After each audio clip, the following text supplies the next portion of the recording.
Hey you! I'm Amy Lynx, and in this video I'll be talking about 3 major stories that occupy most of my brain cells every hour of the day. But before we get into the video, wanna hear a joke? That was the joke. Anyways, I'd like to briefly mention that all of these ideas are original and not fanfiction. Now that that's out of the way, let's get into the video. Portal. A young dragoness from the Kingdom of the Rainforest was stolen along with her sister and other dragonets' eggs by a dragon of the Oceanic Kingdom named Amphipod. The eggs were given to his queen, Queen Oarfish, for she had lost her clutch of eggs that year to a terrible freeze. All of these abducted eggs, except for Portal's, were successfully hatched. Nearly an entire week later, Queen Oarfish ordered that Portal's egg should be taken outside the palace and left, believing it was dead. It was dead, that is, until night came and the moon of the air shone brightly at an off time. Because of this strange event, it cast a healing light upon the ground, reviving the lost dragonet and, with its usual queerness, granted her the abilities of an Aerith. A day later, they, in astonishment, found the newly hatched dragonet and brought her to the hatchling nursery. When she was 3 years of age, they started to teach each of their dragonets how to use their natural abilities. The 2 fire-breathing dragonets were shown to spray flames. The swamp dragonet was shown to spray boiling water. The echo dragonet was shown to roar her loudest. And the 2 rainforest dragonet sisters shown to spit venom. Except one could not do so. Portal, who is presently unnamed, could not, and when she tried, nothing came out. Due to this discovery, while the other dragonets acquired a name, Portal was given none. The other dragonets then called her Clawfish, something that was then adopted by all in the kingdom. As soon as she could, Queen Oarfish tried selling Portal, thinking she was useless. A fire-breathing dragon who had come visiting their kingdom decided to purchase the dragonet in an attempt to sell her to his queen, Blood River. Queen Blood River, when showcased the child, accepted and placed Portal behind bars in a cave alone for 7 years, rarely coming by to check on her, making servants feed her every few days. One of these servants would come often to tell her of the news of things outside the cave, which baby Portal loved. Though this was an exciting part of her life, Portal discovered over this time when she was miserably bored that she could color shift patterns she closely studied and make her markings glow to an extent. One day, she found by playing around the small cave that she could shoot portals rather than venom, the portals being the colors orange, purple, blue, pink, and rarely pale green, except she didn't really know what that one did. Immediately, she used them to escape her cell. She was only estimably 20 meters away from her cell when the guards took heed to her escape in bewilderment, especially when they saw that the cell was not broken.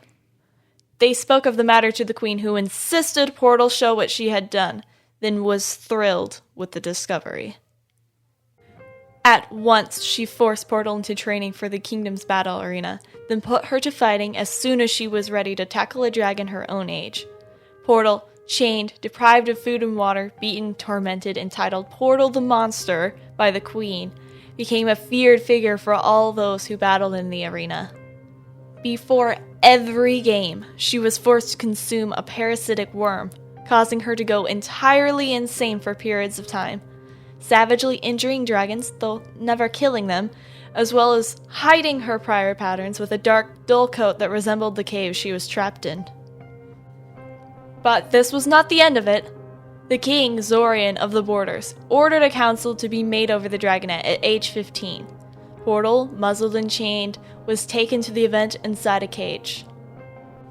When they arrived, King Zorian became entirely fascinated with Portal's abilities, which Portal found suspicious, and offered an amount of his treasure, which was to be given later, worth 3 cities to Queen Blood River should she give the dragonet to him. Though it would ruin the excitement of the arena games, Blood River could not refuse this offer.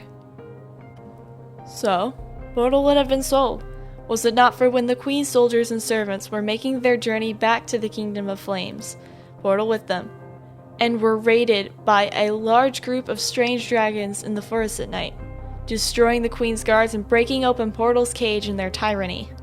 Portal, not knowing how to fly, ran from the battle until her legs could carry her no more and she collapsed on the ground from exhaustion. In the morning, Portal awoke to see a lone dragon traveler walking a road nearby with a merry tune. Portal decided to follow him with suspicion, all the while him telling her of tales he had witnessed that explained better morals than what she had been shown. Eventually, Portal leaves him, going to the forest with a confused feeling, until she met a little feathered friend. He used the passing days to teach her how to fly until she was successful, feeling a freedom unknown to her. But later in her weeks of recovery, Portal was found by the fire-breathing dragons, soldiers of Queen Blood River, and they set chase after her. Portal, however, desired not to be taken back to the terrors of the arena, taking to the air with her bird friend in her hands, moving quickly with 30 soldiers hot on her tail. She tried to lose them in the forest, never knowing whether they still followed her or not, until she came to a land of desert where there was nowhere to hide. Only her wings could keep her going, and eventually she again became entranced with exhaustion and fell upon the kingdom of the desert. There, when she awoke shortly after her crash, roaming the streets, she was nearly abducted by an evil dragon, if it were not for a mysterious newcomer to save her. He brought her to a hidden place to prevent them both from being attacked by a possible squad, where he unintentionally introduced himself as Eden and his friend Eddie, a desert dragon hybrid who was not enthusiastic about her arrival, for their names were revealed when the two disputed over whether she should leave or stay. Learning that these two thrived by stealing from wealthy dragons, Portal tried to interfere with their work, that later costing her their anger to be unleashed. Though soon, despite their attempts to send her away, they are forced to befriend each other, and Portal setting out with them when they are forced to leave their broken kingdom as well. But once they learn that their world is near descending into war amongst all kingdoms, a demanding task is required of these dragons as they try to avoid hunters seeking to turn them in for a prize, and all the while attempt to break the villainous matters of unnecessary bloodshed by the words of a song.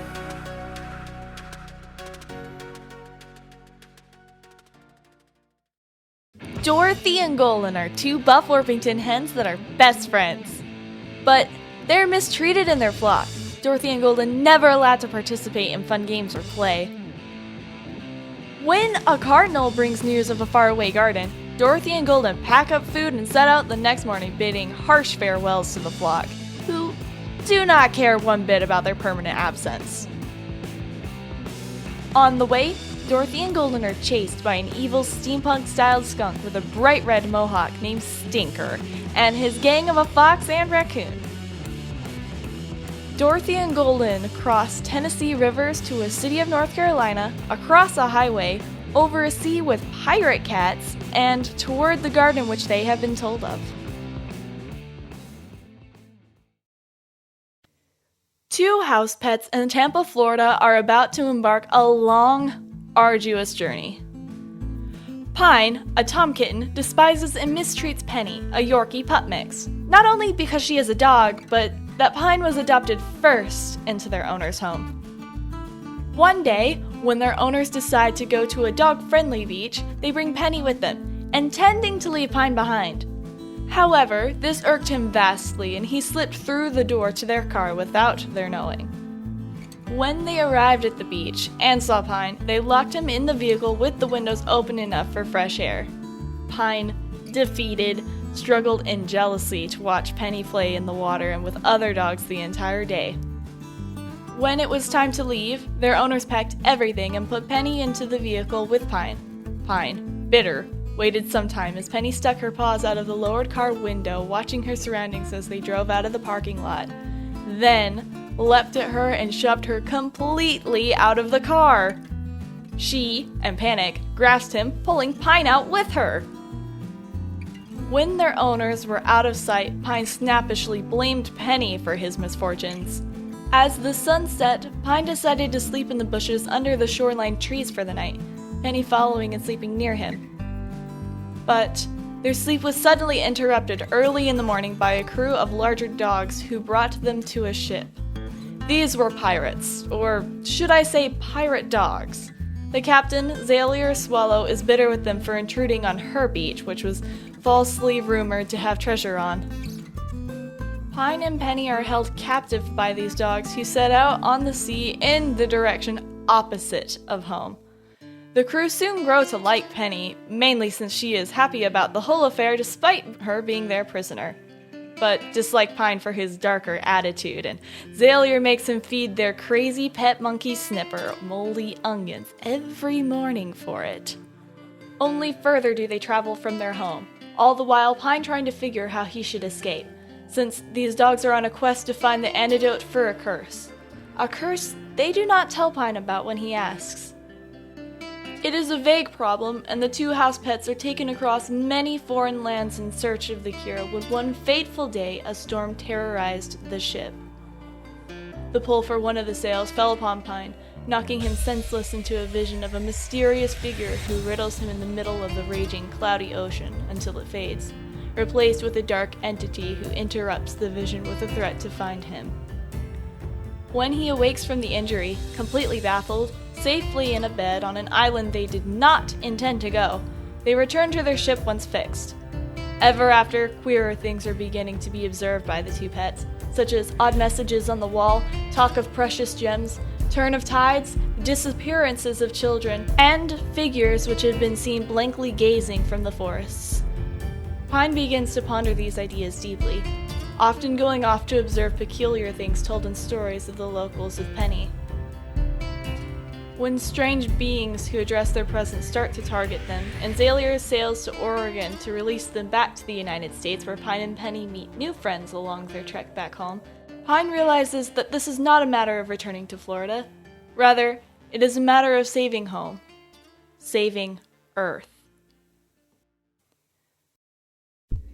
And that wraps that up. If you have any questions, feel free to comment them down below and I'll answer them in an upcoming Q&A. Also, if you liked this video, consider subscribing, hitting the notification bell, and clicking the like button. I'll see y'all later and please have a wonderful time. Bye!